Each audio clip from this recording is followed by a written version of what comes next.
Hi, I'm Rashad Bayramov, communication trainer and coach, and this is my Effective Communication series where I'm sharing with you some tools and methodology on how to influence people.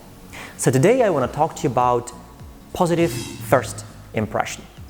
A lot of times people ask me in my training sessions, how do I influence someone? How do I actually ensure that somebody follows my advice, listens to me, does what I say, what I recommend? Of course, it's a very big question and there is no one right answer. But one of the answers you should need to take into account is we usually listen to the advice, or we usually are influenced by people who we like. Now, it's not surprising then to realize that we often listen to our advice of our parents or brothers and sisters or close friends or some very good colleagues because we like them. We actually because we like them, we tend to believe in what they say and are more easily influenced by them. Now, that's all fine if you have a good friend and sort of you can then talk to your friend and influence him or her. But what to do when it's a complete stranger? So for complete strangers, we need to create a situation under which that complete stranger actually likes us. Now, how do we make this happen? How do we make people like us if they just met us? Well, there are a couple of tricks that you can use to increase your chances to be liked, and then, of course, your chances to influence that person. Remember that we quite often like those people who are confident, not arrogant, but confident, with an air of positivity.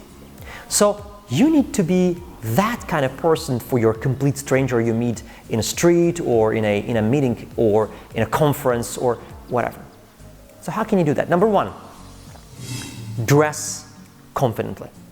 Now, by that I mean you need to follow that kind of dress code that makes you look confident, even if you are deep down inside your heart not that confident, not that sure. So dress confidently, and when you dress in such a manner that actually creates an air of confidence around you, you start influencing people without even saying a word. Think about why business people prefer to have suits and ties.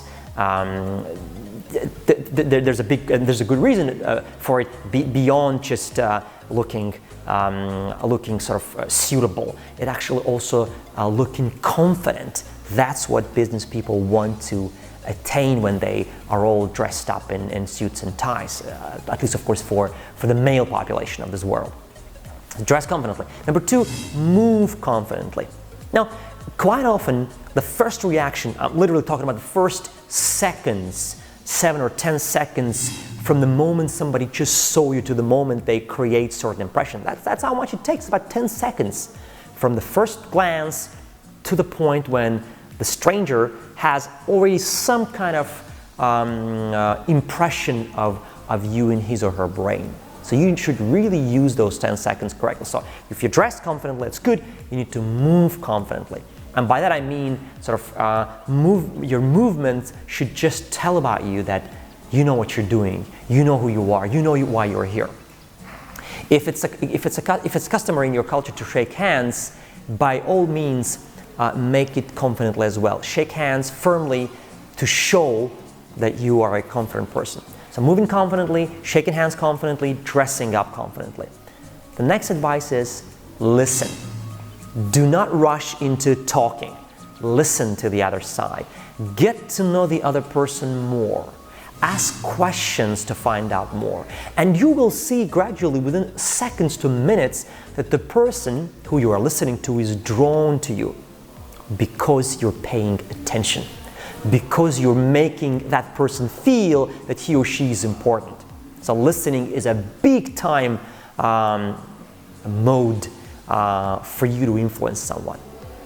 Finally, if you've done all of that, and if you have a smile on your face and you're dressed up confidently, if you shake hands confidently, if you listen to the other person, remain positive irrespective of the circumstances.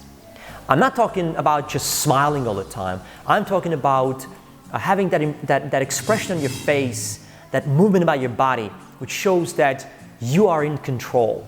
You can handle the situation, you can handle the problem. That air of confidence is the ultimate level to which you need to aspire. And that's the level, if you really live up to that image, people will accept you as somebody who they want to follow, as somebody who knows what he or she is doing, as somebody who they're ready to listen to and ultimately be influenced by. Okay? I hope this advice is helpful to you, and I hope to see you in our next videos.